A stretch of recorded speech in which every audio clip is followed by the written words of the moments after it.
আসসালামু আলাইকুম। আজকে তোমাদের সামনে ইংলিশ গ্রামারের খুব গুরুত্বপূর্ণ একটা টপিকস প্রেজেন্ট কন্টিনিউয়াস টেন্স এবং পাস্ট কন্টিনিউয়াস টেন্স নিয়ে এসেছি। তাহলে ভিডিওটির মূল আলোচনায় যাওয়া যাক। প্রেজেন্ট কন্টিনিউয়াস টেন্স, ঠিক আছে। আমরা জানি সবসময় টেন্স ভার্বের সাথে সংশ্লিষ্ট, আর ভার্ব মানে হচ্ছে কাজ করা। তাহলে প্রেজেন্ট কন্টিনিউয়াস টেন্স কী হবে? প্রেজেন্ট মানে বর্তমান, কন্টিনিউয়াস মানে চলমান বা চলতিছে, টেন্স মানে সময় অথবা কাল। ধরো তুমি তোমার বন্ধু পরীক্ষা খারাপ করছে, তুমি এভাবে বলতে পারো তাকে, যে এভাবে বলে থাকো যে তুই পড়াশোনা করিস না, তাহলে কি করবি? তুই এখন থেকে পড়াশোনা কন্টিনিউয়াস কর, কন্টিনিউ পড়াশোনা করলে তো ভালো করতে পারবি। আমরা এইভাবে কিন্তু সচরাচর শুনে থাকি। তাহলে কন্টিনিউ কথার অর্থ কী? কন্টিনিউ কথার অর্থ হচ্ছে চলমান বা চলতিছে বোঝায়। তাহলে চলমান বা চলতিছে বোঝায়। আর সময় টেন্স বলতে সময় বা কাল। আচ্ছা, এবার একটা বিষয়, সেটা হচ্ছে কি, যে কন্টিনিউয়াসের বানানের মধ্যে কি আছে? দেখো, আই এন আছে। কন্টিনিউয়াসের বানানের মধ্যে আইএন থাকার কারণে আমরা আমরা মেন ভার্বের সাথে কি ধরবো? মেন ভার্বের সাথে আইএনজি ধরবো। তাহলে এখান থেকে কিন্তু তোমরা তিনটা শর্টকাট নিয়ম পাইলা। সেটা হচ্ছে যে কন্টিনিউয়াস মানে চলমান, চলমান বা চলতিছে। যদি বর্তমানে কোনো একটা কাজ যদি চলমান বোঝায় বা চলতিছে বোঝায়, তাহলে কিন্তু প্রেজেন্ট কন্টিনিউয়াস টেন্স হয়। তাহলে কন্টিনিউ কথার অর্থ দেখে আমরা কিন্তু চিনিবার উপর বুঝে ফেললাম যে চলমান বা চলতিছে। ওকে। আর তার সঙ্গে সঙ্গে কন্টিনিউয়াসের বানানের ভিতরে আইএন থাকার কারণে আমরা মেন ভার্বের সাথে আইএনজি বুঝলাম। বর্তমান সময়ের কোনো একটা কাজ যদি চলমান বোঝায় অথবা চলতিছে বোঝায়, তাহলে কি হয়? তাহলে আমাদের প্রেজেন্ট কন্টিনিউয়াস টেন্স হয়। এবার দেখি স্ট্রাকচারে কী আছে। আমরা জানি স্ট্রাকচারে প্রথমে সাবজেক্ট হয়, লাস্টে অবজেক্ট হয়। তাহলে আমি আগে তোমাদেরকে বলছি সাবজেক্ট মানে কি, তারপর এখন বলে দিচ্ছি। সাবজেক্ট মানে হচ্ছে কর্তা, সাবজেক্ট মানে কর্তা। মনে করো তোমাদের পরিবারের মধ্যে তোমাদের পিতা হচ্ছে কর্তা, সে সাবজেক্ট। বা তোমাদের স্কুলে বা তোমাদের কলেজে তোমাদের দেখা যাচ্ছে কি, তোমাদের হেড টিচার বা প্রিন্সিপালই হচ্ছে কি, সাবজেক্ট। আর অবজেক্ট মানে কি? অবজেক্ট মানে বর্ধিত অংশ, ঠিক আছে, বাক্যের বর্ধিত অংশ। সাবজেক্ট এবং ভার্ব বাদ দিয়ে বাক্যের মধ্যে যেসব ওয়ার্ড থাকবে সেগুলো বর্ধিত অংশ হবে। আর অবজেক্ট বাক্যের মাঝেও থাকতে পারে, বাক্যের আবার শেষেও থাকতে পারে। তারপরে আমাদের প্রেজেন্ট কন্টিনিউয়াস টেন্সের আমার খেয়াল করে দেখো সাহায্যকারী ভার্ব অ্যাম ইজ আর। এবার আমি তোমাদের কিন্তু দেখো জাস্ট প্রেজেন্ট এবং পাস্ট এই দুটোই কিন্তু প্রথমে শেখাচ্ছি, তারপরে ফিউচার করাবো, ঠিক আছে। আর তার সাহায্যকারী ভার্ব মানে হেল্পিং ভার্ব বা সাহায্যকারী ভার্ব কন্টিনিউয়াস টেন্সে কি হয়, মানে কন্টিনিউয়াসের ক্ষেত্রে কি হয়? সাহায্যকারী ভার্ব হচ্ছে মোট হচ্ছে কয়টা? পাঁচটা। পাঁচটার মধ্যে এম, ইজ, আর এটা হচ্ছে তিনটা, আর হচ্ছে ওয়াজ এবং ওয়ার, এটা হচ্ছে দুইটা, ঠিক আছে। তাহলে আমরা জানি হচ্ছে যে অ্যামিজার হবে প্রেজেন্ট টেন্সের ক্ষেত্রে, মানে প্রেজেন্ট কন্টিনিউয়াসের ক্ষেত্রে অ্যামিজার হেল্পিং ভার্ব হিসেবে লাগবে, মানে সাহায্যকারী ভার্ব হিসেবে লাগবে। আর ওয়াজ ওয়ার লাগবে পাস্ট পাস্ট কন্টিনিউয়াসের ক্ষেত্রে লাগবে, ওয়াজ এবং ওয়ার লাগবে। আচ্ছা, এবার খেয়াল করে দেখো, তাহলে আমরা কি পাচ্ছি? প্রেজেন্ট কন্টিনিউয়াস সময়ে সাবজেক্টের পরে এম, ইজ এবং আর পাচ্ছি, ঠিক আছে। তাহলে অ্যামিজার হয়ে গেল এখানে। তাহলে মূল ভার্বের সাথে কি হচ্ছে? আইএনজি। আইএনজি তো আমরা আগেই শিখিয়েছি যে কন্টিনিউয়াস টেন্স হলে কি হবে? মূল ভার্বের সাথে হবে আইএনজি হবে, ঠিক আছে। এবার খেয়াল করো বিশেষ দ্রষ্টব্যের দিকে কি আছে। বিশেষ দ্রষ্টব্যের ক্ষেত্রে আই এর সাথে সবসময় কি হয়? এম হয়। তারপর সকল থার্ড পারসন এর সাথে কি হবে? ইজ হবে। সকল থার্ড পারসন বলতে আমরা কি বুঝি? পৃথিবীর সকল নাম, যে রহিম, করিম, ঢাকা, তারপর গোল্ড, এগুলো সকল নামের ক্ষেত্রে কি হয়? ইজ হয়। আর দে আর, we are, there R, you আর, মানে দে, উই, দেয়ার, ইউ, এগুলোর সাথে কি হয়? আর হয়। এবার এক্সাম্পল চলে আসি। দেখো, আমি বই পড়তেছি। আমি তোমাদের কিন্তু আগেও বলেছি যে একটা বাংলা বাক্য দুইভাবে চেনা যায়। একটা হচ্ছে বাক্যের অর্থ দেখে যে এটা কোন টেন্স হচ্ছে, আর একটা বাক্যের ক্রিয়া একটা লাইনের শেষে দেখে বুঝতে পারি।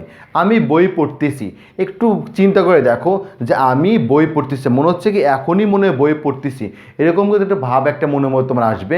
যদি এখনই কাজটি করা বোঝায় বা চলমান বোঝায় বর্তমানে, তাহলে হয় প্রেজেন্ট কন্টিনিউয়াস টেন্স হয়। অথবা লাস্টে মনে করো আমরা তেসি আছে মনে করো, ঠিক আছে, অথবা পড়ছি তেসি। আর নর্মালি কিন্তু আর একটা কিন্তু কিওয়ার্ড তোমাদেরকে শেখায়, সেটা হচ্ছে যে কন্টিনিউয়াসের ক্ষেত্রে কিন্তু কি হয়? তে যুক্ত থাকে চিহ্নের উপর সাথে। নর্মালি বেশিরভাগ ক্ষেত্রেই তে যুক্ত থাকলে আমরা কন্টিনিউয়াস ধরে নেই। তাহলে আমি বই পড়তেছি অথবা পড়ছি, আমি বই পড়ছি, এইটা দিয়েও তুমি কিন্তু খুব সহজে বুঝতে পারো আমি বই পড়ছি মানে এখনও বইটা পড়তেছি, অথবা আমি বই পড়তেছি, একই কথাই হলো, এটা বর্তমানে বোঝাচ্ছে। তাহলে আমরা একটু ট্রান্সলেশন করি। প্রথমে আমি ইংরেজি কি আই, প্রথমে সাবজেক্ট হবে আই সাবজেক্ট, ওকে। তাহলে এটা আই সাবজেক্ট, তারপর এম ইজের মধ্যে কী হবে, আয়ের সাথে কী হয়, এম হয়, আই এম। তারপরে কি মূল ভার্বের সাথে আইএনজি, মূল ভার্ব কি পড়া, পড়া হচ্ছে কি এখানে মেন ভার্ব, ওকে। আর আই ছিল সাবজেক্ট। আচ্ছা, মেন ভার্ব হচ্ছে পড়া, পড়ার ইংরেজি কি রিড, রিড। তাহলে আমরা কি হবে, আই এম মূল ভার্বের সাথে আইএনজি হবে, reading, READING, reading, I am reading. তারপর কি অবজেক্ট এখানে হিসেবে কি আছে, বই, অবজেক্ট হিসেবে বই আছে, আই এম রিডিং বুক, ঠিক আছে, অথবা এ বুক। তাহলে আই এম রিডিং বুক, তাহলে আই এম রিডিং এ বুক অথবা খালি বুক দিলেও চলবে, সমস্যা নেই। তারপর আরেকটা এক্সাম্পল দেখো, সে একটি উপন্যাস পড়তেছে। তাই অনুরূপভাবে সে ইংরেজি কি, প্রথমে সাবজেক্ট লাগবে, সে ইংরেজি হচ্ছে হি, তারপরে সাবজেক্ট গেল, তারপরে পড়ার ইংরেজি কি রিড, তারপর হির সাথে কী হবে, হির সাথে এম ইজারের মধ্যে ইজ হবে, হি ইজ। তারপর পড়ার ইংরেজি কি রিডের সাথে কী হবে, আইএনজি হবে, মূল ভার্বের সাথে আইএনজি। তাহলে হি ইজ রিডিং একটি উপন্যাস, এটা হচ্ছে অবজেক্ট, লাস্টে অবজেক্ট লিখতে হবে। তাহলে হি ইজ রিডিং একটি উপন্যাস, এ নভেল। খেয়াল করে দেখো, এই এক্সাম্পলটা আবার বুঝাই দেয়, সে একটি উপন্যাস পড়তেছে। প্রথমে একটা বাংলা তুমি লাইন পাইছো, সেন্টেন্স পাইছো, এই বাংলা সেন্টেন্সটাকে তুমি চিনবে কীভাবে, একটু অর্থ আগে খেয়াল করো। সে একটি উপন্যাস পড়তেছে, এটা কিন্তু অর্থ দিকে বোঝা যাচ্ছে না, এটা এখনই উপন্যাস পড়া হচ্ছে, তাহলে সেহেতু এটা একটা প্রেজেন্ট কন্টিনিউয়াস টেন্স, অথবা লাস্টে তেসে আছে, তেসে, তেসি, তেসেন এরকম কিছু থাকলে, অথবা সি সেন এগুলো থাকলে প্রেজেন্ট কন্টিনিউয়াস টেন্স হয়। তাহলে আমরা প্রথমে সাবজেক্ট, এই জন্য হি লিখলাম, তারপরে এম ইজের মধ্যে একটা, হির পরে থার্ড পার্সন যেহেতু হি, এর জন্য ইজ হলো, তার মূল ভার্বের সাথে আইএনজি, মূল ভার্ব ছিল পড়া, পড়তেছে বা পড়া ছিল রিড, আইএনজিগুলো রিডিং হয়। আর অবজেক্ট হিসাবে একটু উপন্যাস ছিল, তার মানে কি অবজেক্ট লাস্টে হবে এ নভেল হবে, ঠিক আছে, কারণ স্ট্রাকচারের লাস্টে অবজেক্ট আছে। তারপর আর একটা এক্সাম্পল খেয়াল করে দেখো, বালকেরা মাঠে ফুটবল খেলতেছে, তাই না? তাহলে এটা আমরা কিন্তু বালকেরা মাঠে ফুটবল খেলতেছে, খেয়াল করে দেখো যে বালকেরা মাঠে ফুটবল খেলতে, এটাতে কী বোঝাচ্ছে, এখনও কিন্তু মাঠের ভিতরে ফুটবল খেলতেছেই কিন্তু বোঝাচ্ছে। তাহলে যেহেতু বাক্যের অর্থটা দেখে আমরা খুব সহজে অনুমান করতে পারি যে এটা হচ্ছে প্রেজেন্ট কন্টিনিউয়াস টেন্স, এবং তার সঙ্গে সঙ্গে বাক্যের শেষে কিন্তু দেখো তেসে আছে। তার মানে দুইভাবেই আমরা বুঝতে পারি এটা প্রেজেন্ট কন্টিনিউয়াস টেন্স, ঠিক আছে। এবার আমরা স্ট্রাকচারে চলে আসছি, যেহেতু চিনতে পারলাম। প্রথম সাবজেক্ট, তাহলে বয়েস, কারণ হচ্ছে বালকেরা, ঠিক আছে, এই জন্য বয়েস লাগাই, তবে এর যোগ করতে হবে, ঠিক আছে। এটা সাবজেক্ট হলো। খেলার ইংরেজি কি প্লে, এটা হচ্ছে মেন ভার্ব, এটা হচ্ছে PLY, প্লে, ঠিক আছে। বয়েস, তাহলে কি অ্যামিজার, যেহেতু প্লুরাল ফর্মের সঙ্গে সবসময় কি হয়, আর হয়, সবসময় আর হয়, বয়েস আর। তাহলে এখানে প্লে মূল ভার্ব, এখানে মূল ভার্ব সাথে আইএনজি হবে, বয়েস আর প্লেয়িং, ঠিক আছে। তার প্লেয়িং ফুটবল, কি খেলে, ফুটবল খেলে, কোথায় খেলে, মাঠে খেলে, ঠিক আছে, মাঠে খেলে, ইন দ্য ফিল্ড।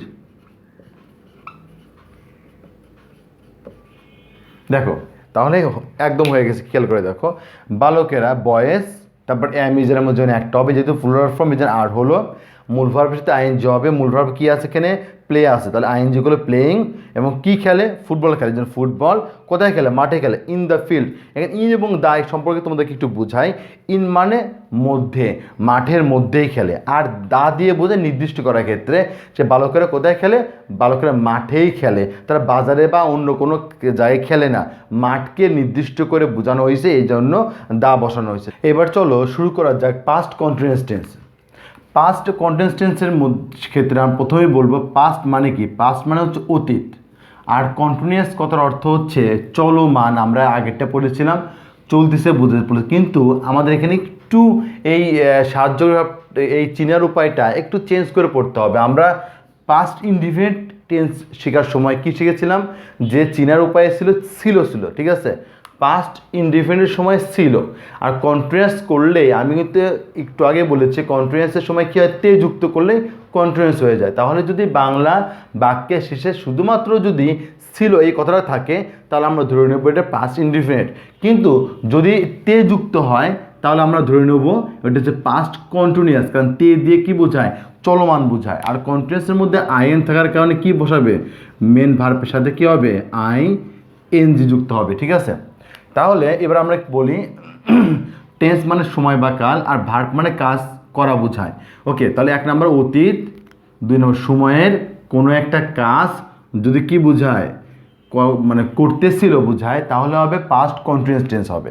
এবারে খেয়াল করে দেখো যে এখানে কন্টিনিউয়াস সময় আমরা কিন্তু 5টা সাহায্য পেয়েছিলাম, সেটা হচ্ছে am, is, are, was, were. Am, is, are এটা হচ্ছে যে প্রেজেন্ট ক্ষেত্রে বসে, মানে প্রেজেন্ট কন্টিনিউয়াসের ক্ষেত্রে বসে। ওয়াজ এবং ওয়ার পাস্ট কন্টিনিউয়াস ক্ষেত্রে বসে। এবারে এক্সাম্পলে চলে আসা যাক, আমি একটি বই পড়তেছিলাম। খেয়াল করে দেখো এখানে কিন্তু ছিল আছে। প্রথমে ছিল যদি বাংলা ক্রিয়া শেষে যদি ছিল থাকে তাহলে আমরা ধরে নিই কি এটা হচ্ছে যে পাস্ট ইনডিফিনিট। আর যখনই তে যুক্ত হবে তখন এটা কন্টিনিউয়াস হয়ে যাবে, তার মানে পাস্ট কন্টিনিউয়াস টেন্স। এটা প্রথমে হচ্ছে সাবজেক্ট, দেখো প্রথমে সাবজেক্ট বসে, তাহলে আই সাবজেক্ট, তারপরে কি ওয়াজ ওয়ারের মধ্যে একটা হবে। আমরা এখানে একটি বিশেষ দ্রষ্টব্যে চলে আসি, সকল থার্ড পার্সনের ক্ষেত্রে কি হয়, ওয়াজ হয়। থার্ড পার্সন মানে কি পৃথিবীর সকল নাম, এবং হি, শি, ইট এগুলো হচ্ছে থার্ড পার্সন, এর সাথে কী বসবে, ওয়াজ বসবে। এবং আর বাকি অন্যান্য ক্ষেত্রে কি হয়, ওয়ার বসে। তাহলে এবার খেয়াল করে দেখো আমাদের এখানে আয়ের সাথে কী হবে, আই ওয়ার। ওকে, মূল ভার্বের সাথে আইএনজি। মূল ভার্ব কি, মূল ভার্বটা হচ্ছে রিড, READ, রিড। আইএনজি করলে READING, reading. I were reading. ঠিক আছে, অবজেক্ট হচ্ছে একটি বই, এ বুক। ওকে, তারপর আরেকটা খেয়াল করে দেখো এক্সাম্পল, সে একটি উপন্যাস পড়তেছিল। তাহলে এখানে খেয়াল করে দেখো বাংলা ক্রিয়া শেষে, বাংলা লাইনের শেষে ছিল আছে। ছিল দিয়ে আমরা কি বুঝবো, হচ্ছে যে এটা হচ্ছে যে পাস্ট ইনডিফিনিট টেন্স। আর যখনই ছিলোর সাথে তে যুক্ত হবে তখনই বুঝে ফেলবো এটা কন্টিনিউয়াস হয়ে গেছে। তার মানে ছিল দিয়ে ইনডিফিনিট বোঝায়, আর তে যুক্ত করলেই যেখানে তে যুক্ত থাকবে সেখানে আমরা শর্টকাটে বুঝবো এটা যে কন্টিনিউয়াস আছে। তাহলে এবার খেয়াল করে দেখো আমরা একটু ট্রান্সলেশন করি। প্রথমে সাবজেক্ট আছে, সাবজেক্টের ক্ষেত্রে কী হয়, প্রথমে সে তার মানে হি হবে এখানে, হি। তারপর ওয়াজের মধ্যে একটা হবে, সকল থার্ড পার্সনের সাথে ওয়াজ হয়। যেহেতু হি একটি থার্ড পার্সন এই কারণে কি হচ্ছে এখানে ওয়াজ হচ্ছে, হি ওয়াজ। ওকে, তারপর মূল ভার্বের সাথে আইএনজি। মূল ভার্ব কি, মানে পড়ার ইংরেজি কি, রিড। তাহলে এখানে কী হবে, রিডিং একটি উপন্যাস, মানে এ নভেল। ওকে, এবং আর একটা এক্সাম্পল দেখো, বালকেরা মাঠে ফুটবল খেলতে ছিল। বালকেরা মাঠে ফুটবল খেলতেছিল, এখানে খেয়াল করে দেখো তে যুক্ত করে, যেহেতু ছিল আছে সেহেতু ইনডিফিনিট, তে যুক্ত থাকাতে এটি কী হয়ে গেল, এই বাক্যটা পাস্ট কন্টিনিউয়াস টেন্স হয়ে গেল। তাহলে বালকেরা মাঠে ফুটবল খেলতেছিল, এই ট্রান্সলেশনে কী হবে, বালকেরা বয়েস। তাহলে যেহেতু প্লুরাল ফর্ম, আমরা জানি প্লুরাল ফর্মে সবসময় কী হয়, ওয়ার বসে। তার বয়েস ওয়ার, মূল ভার্বের সাথে আইএনজি। মূল ভার্ব কী আছে এখানে, প্লে আছে। তাহলে কী হবে, বয়েস ওয়ার প্লেয়িং। কি প্লে করে, কি খেলে, ফুটবল খেলে, প্লেয়িং ফুটবল।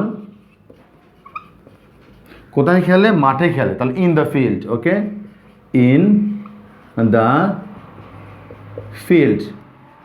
আজকে পাস্ট কন্টিনিউয়াস টেন্স এই পর্যন্তই। আমি তোমাদেরকে কিন্তু টেন্স শেখাচ্ছি খুব শর্টকাটভাবে, মানে হাবিজাবি সব কিছু বাদ দিয়ে জাস্ট তোমার চিনার উপায়টা লাগবে টেন্সের ক্ষেত্রে, আর তার সঙ্গে সঙ্গে এক্সাম্পল লাগবে। চিনার উপায় লাগবে, স্ট্রাকচার লাগবে, এক্সাম্পল লাগবে। চিনার উপায়, স্ট্রাকচার, এক্সাম্পল, এই 3টা জিনিস যদি তুমি বুঝতে পারো তাহলে অনায়াসে তুমি কিন্তু টেন্সে ভালো করতে পারবে। আর টেন্সে ভালো করার মানে হচ্ছে পুরো গ্রামারেই কিন্তু ভালো করা। ঠিক আছে, আজকে তোমাদের এই ভিডিও কেমন লাগলো সেটা কমেন্ট বক্সে জানিও, এবং যদি ভালো লেগে থাকে তাহলে অবশ্যই এই চ্যানেলটি সাবস্ক্রাইব করো, যেন পরবর্তীতে আরও শর্টকাট নিয়ে যে গ্রামারগুলো করাবো সেটা তুমি সবার আগে যেন পাও। তো আজকে এই পর্যন্তই, আল্লাহ হাফেজ।